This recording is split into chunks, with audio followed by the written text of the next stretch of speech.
जय हिंद दोस्तों। चलिए आज हम बात करने वाले हैं नए संसद भवन के बारे में, क्योंकि यहाँ से एग्जाम में क्वेश्चन बना के पूछे जाएंगे। तो चलिए देखते हैं कि नए संसद भवन, ध्यान रखना है कि नए संसद भवन का आधारशिला कब रखा गया था। वो रखा गया था 10 दिसंबर 2020 को। किसके द्वारा रखा गया था? तो पीएम नरेंद्र मोदी के। ध्यान रखिएगा, नरेंद्र मोदी। पूछा जाए कि नए संसद भवन का आधारशिला कब रखा गया था, तो 10 दिसंबर 2020 को रखा गया था। किसके द्वारा रखा गया था? तो नरेंद्र मोदी के द्वारा रखा गया था। इसके बाद है कि नए संसद भवन जो हाल ही में नए संसद भवन के बन के तैयार हुआ है, उसका उद्घाटन कब किया गया है? वो किया गया है 28 मई 2023 को। ध्यान रखिएगा, आपसे पूछा जाए कि नए संसद भवन का उद्घाटन कब हुआ है, तो 28 मई 2023 को हुआ है। किसके द्वारा किया गया है? तो पीएम नरेंद्र मोदी के द्वारा किया गया है। और साथ में कौन थे? तो लोकसभा के अध्यक्ष ओम बिरला भी थे। तो ध्यान रखिएगा कि पूछा जाए कि नए संसद भवन का उद्घाटन किसके द्वारा किया गया है, तो पीएम नरेंद्र मोदी के द्वारा किया गया है। साथ में कौन थे? तो लोकसभा के अध्यक्ष ओम बिरला थे। अब ध्यान रखना है कि जो नए संसद भवन का उद्घाटन किया गया है, तो ये किसके जन्मतिथि पे किया गया है? तो आप लोगों ने नाम सुने होंगे बी.डी. सावरकर। ठीक है, बी.डी. सावरकर। ठीक है, इनके जो समर्थक थे, यानी एक क्रांतिकारी नेता थे, तो इनके भी जो जितने भी समर्थक थे वो क्या कहते थे? वीर सावरकर। ध्यान रखिएगा, वीर सावरकर। तो अगर आपसे पूछा जाए कि नए संसद भवन का उद्घाटन किसके जन्मतिथि पे किया गया है, तो वीर सावरकर के जन्मतिथि पे किया गया है। कब किया गया है? तो 28 मई 2023 को किया गया है। इसके बाद कि जो नए संसद भवन का डिजाइन किस कंपनी के द्वारा तैयार किया गया है, तो वो है HCP डिजाइन।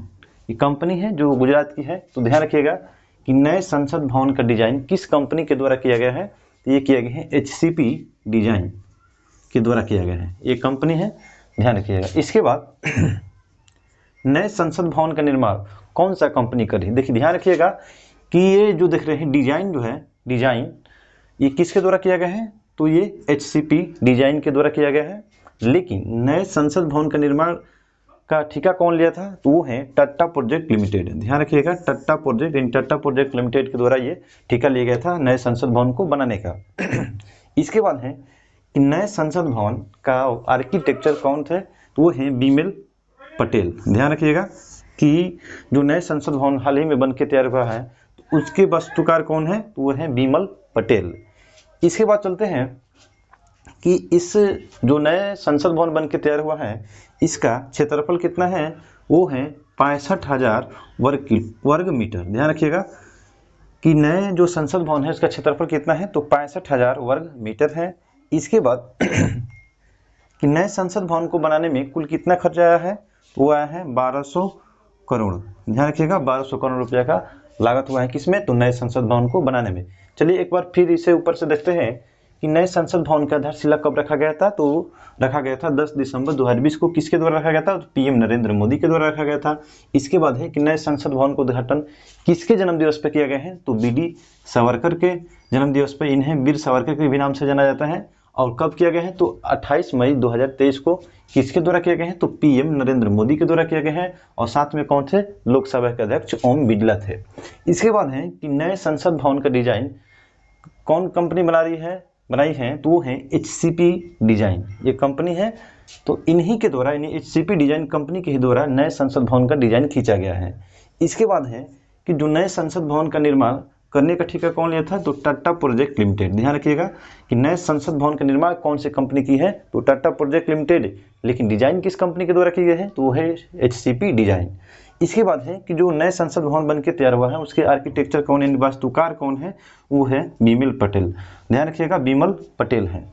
इसके बाद है कि इस नए संसद भवन का क्षेत्रफल कितना है, तो 65,000 वर्ग किलोमीटर है।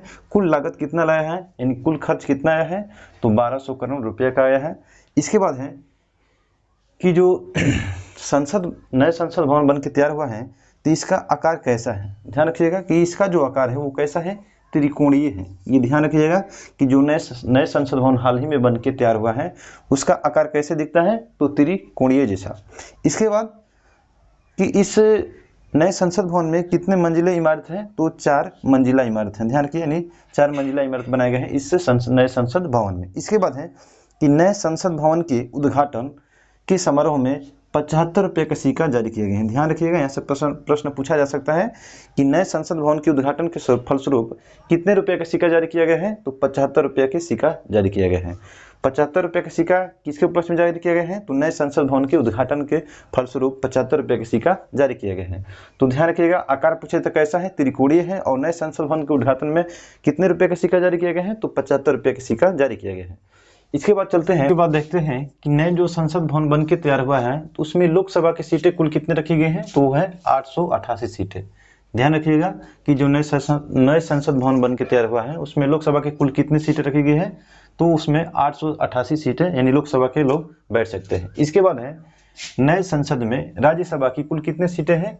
तो 384 सीटें रखी गई हैं। ध्यान रखिएगा कि लोकसभा की कुछ सीटें कितने हैं? तो 888 सीटें हैं और राज्यसभा में 384 सीटें हैं। इसके बाद है, अब हम चलते हैं, ये तो देख चुके हैं हम लोग नए संसद भवन के बारे में, लेकिन अब चलते हैं कुछ पूछे चलते हैं यानी पुराने संसद भवन के बारे में चलते हैं। तो ध्यान रखिएगा कि जो पुराने संसद भवन है उसका निर्माण कब किया गया था? तो 1927 ईस्वी में। ध्यान रखना है कि पुराने संसद भवन का निर्माण कब किया गया था? तो 1927 ईस्वी में किया गया था, लॉर्ड इरविन के समय। Lord Irwin. तो पूछा जाए कि पुराने संसद भवन का निर्माण कब किया गया था? तो 1927 ईस्वी में किया गया था। किसके समय? लॉर्ड इरविन के समय। इसके बाद है कि पुराने संसद भवन का उद्घाटन कब किया गया था? तो 18 जनवरी 1927। ध्यान रखिएगा कि पुराने संसद भवन का उद्घाटन कब किया गया था? 18 जनवरी 1927 में किया गया था। किसके द्वारा किया गया था? तो लॉर्ड इरविन के ही द्वारा किया गया था। और ये ध्यान रखना है कि जो संसद भवन बनाने का कार्य कब शुरू हुआ था? तो 1921 ईस्वी में। शुरुआत जो हुई थी कब हुई थी? तो 1921। यानी पुरानी संसद भवन बनाने का शुरुआत कब रखा गया था? नींव रखा गया था 1921 में। और फाइनली रूप से बन के तैयार कब हुआ? तो 1927 ईस्वी में। और इसका उद्घाटन कब किया गया? 28 जनवरी 1927 को। इसके बाद है कि पुराने संसद भवन का डिजाइन किसके द्वारा तैयार किया गया था? तो ध्यान रखिएगा कि जो पुराना संसद भवन है इसका डिजाइन किसके द्वारा किया गया था? एडविन लुटियंस के द्वारा। तो ध्यान रखना है कि पुराने संसद भवन का डिजाइन किसके द्वारा रखा गया था? एडविन लुटियंस के द्वारा रखा गया था। इसके बाद लोकसभा की सीटें, यानी जो पुराना संसद था तो उसमें लोकसभा की कुल कितने सीटें थी? वो है 543। यानी लोकसभा की कुल कितने सीटें थी? 543 थी। और पुराने ही संसद भवन में राज्यसभा की कुल कितने सीटें थी? 250। ध्यान रखिएगा, अगर पूछे कि नए संसद भवन में लोकसभा की कुल कितने सीटें हैं? 888 सीटें हैं। नए संसद भवन में राज्यसभा की कुल कितने सीटें हैं? 384 सीटें हैं। लेकिन पूछे कि लोकसभा के यानी पुरानी संसद भवन की लोकसभा में कुल कितने सीटें थे? तो 543। और राज्यसभा की कुल कितने सीटें?